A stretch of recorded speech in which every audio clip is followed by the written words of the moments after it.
Did you know that science shows that the most reliable way to bring more positivity and happiness into your life is to do something kind for someone else? Hey, I'm Dr. Dave, and on today's Thrive in 5, I'll share 4 science-backed happy hacks to improve positivity and joy in our lives, which helps us to be a better person, parent, and partner.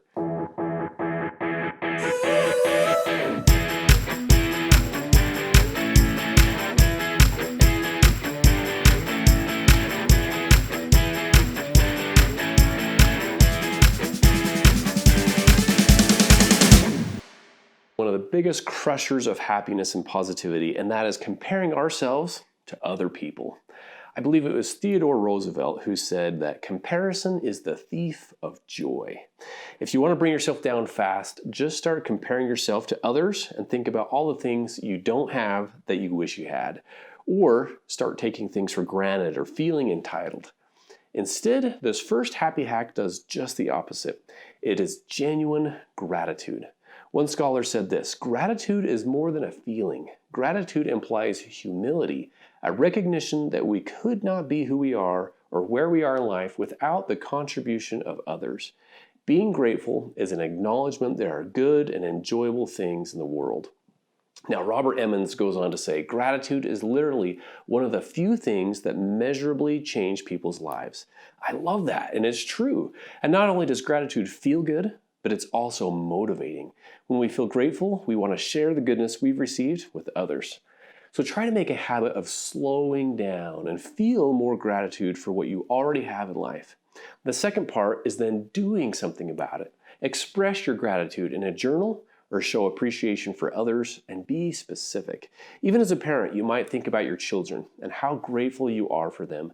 Then let them know by saying things like, I am so grateful to have you in my life, and I just love being your dad.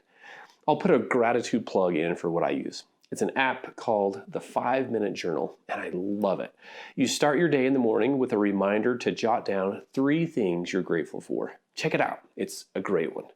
The second happy hack is kindness. And like I said earlier, most scholars agree that this one creates positive feelings as well as any exercise they've ever tested. And it doesn't have to be big, costly things. We're talking about holding the door open for somebody, saying hi and smiling to a stranger, cooking a special breakfast for your kids, leaving a sticky note in their backpack or their pillow, or even sending your teenager a text of gratitude, love, or a compliment. There are countless ways to be kind. Plus, kindness is contagious as well. Even watching a video of others being kind or witnessing kindness at the grocery store stirs a feeling of wanting to do good and to be good. And when we're the recipients of acts of kindness, most of us want to pay it forward and be kind to others. So make time to be kind. In fact, I have a little challenge for you. It's called Text 2 before 10. It's simple and takes less than 2 minutes. Try texting 2 people a text of gratitude, it could be love or kindness, before 10 a.m. every day for a week. Go ahead, see what happens. Okay, another happy hack is discovering and using your strengths. Most of us are well aware of our weaknesses and the things we need to work on. But I think it's important to manage our weaknesses. Don't ignore them, but manage them. But then focus on our strengths. We're all born with gifts and talents and strengths. One of the best things we can do is make time to discover our unique strengths. In fact, you can take a free survey at viacharacter.org and it will crank out your top 5 signature strengths. Jot them down and use them to bring more joy in your life. The last happy hack relates to just that, using your strengths. The idea is called flow. Have you ever immersed yourself in an activity where you lost track of time and it just seemed to fly by? This is flow. It's when we become so involved in an activity, often that uses our strengths, and it may even stretch us a bit, that our mind doesn't think about anything else that's going on. Things like reading a book, creating something, cooking, gardening, working on a project, and so on. The research shows that people are at their most creative and productive and happiest when they're in this state of flow.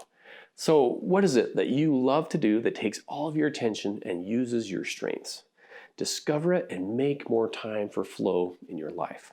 And a bonus tip, When you're doing something that makes you happy, be mindful of it. Enjoy it. Just soak it in and absorb it and stay with the good for a little longer. Scientists call this savoring. The cool part about this is it cements the experience in your brain longer instead of just letting it slip away.